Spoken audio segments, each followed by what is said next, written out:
Hey, what's up there, do it yourself first. Today I'm going to do a quick video and show you how you can remove and replace a starter on this 2002 Chrysler PT Cruiser with a 2.4 liter non-turbo engine. Okay, so first thing you want to do is to remove this air filter housing. We do that by first removing this connector that's for your inlet air temperature. We pull up on this safety tab and then press on this gray tab and then pull on it and it should pop out. Okay, next we'll have to disconnect this vacuum hose that's on the side of the airbox. We just pull on this and get it out of the way. And next we'll undo this clamp that's holding this air tube to the throttle body.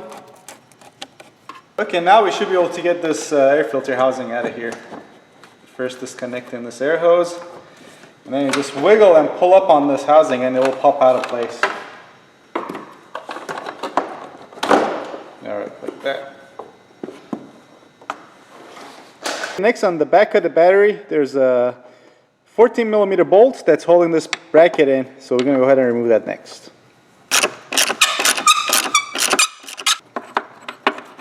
There we go.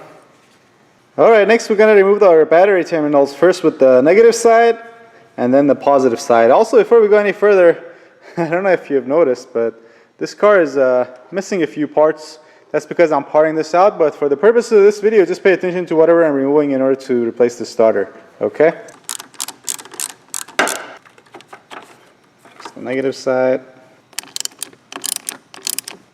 Okay, this terminal, this battery terminal connector is kind of stuck, so I'm just gonna take more aggressive measures. Alright, now we get to remove the battery. Next we need to remove this battery tray, and this is held in by 4 10mm bolts.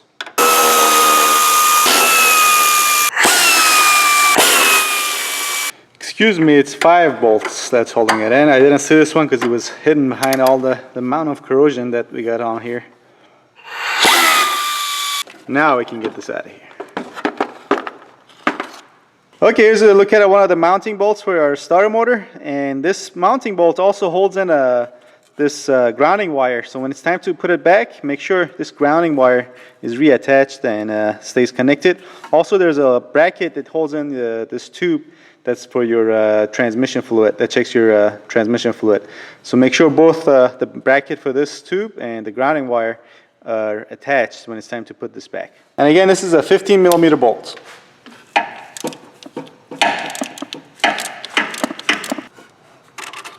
There we go, there's one. Okay, now the other bolts we're going to have to get to from the bottom, but before we do that, we're going to remove the connector and the cable that goes to this starter. The connector is going to be really easy to remove. Just press on a little tab and then pull. And then the cable that goes to that little bracket, on the other side of the starter, there's a 12mm nut that's holding that in. And you're going to have to kind of work blind, or at least I can't show you here, but you just get a small 1/4-inch ratchet, get it on the other side, and then twist it off. It shouldn't be a lot of torque on it, so it should be easy to remove. Alright, so there's the connector. And I got my my 1/4-inch ratchet on the nut that's behind the starter now. Just twisting it off now. There we go. Now it's gonna reach back there and get it out of the rest of the way by hand.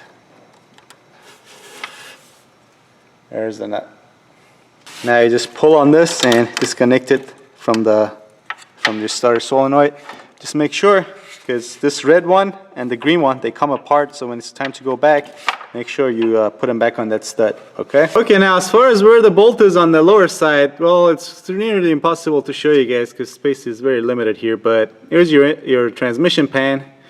This here is the driver's side, so you just come down here, and right above this bracket, right where my finger is going, right up here, is the other 15mm bolt that you'll need to remove to get that starter loose. Now, according to the book, you also need to remove this bracket. In fact, you need to remove this before you loosen your starter so you can slide your starter out from underneath the car. But I'm going to try to get that bolt loose first and see if we can slide this starter out from up top. If not, then we'll come back and remove this bracket. Okay, so with a 3-inch extension, I was able to get my 3/8 ratchet on there.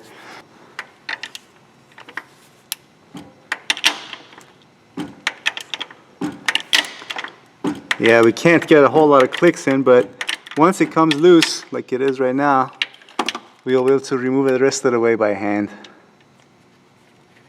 All right, success. All right, now we're gonna pull it out of the housing. There might be spacers there, so don't lose those. And see if we can remove this from up top. This cable's out of the way.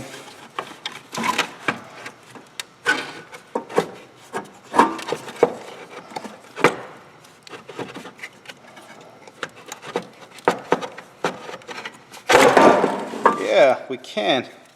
There we go.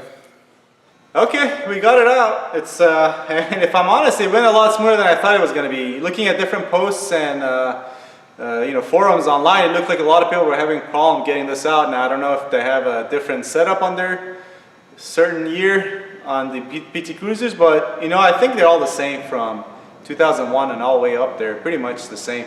So yeah, hopefully this video will clear things up for people that are having trouble replacing their starter.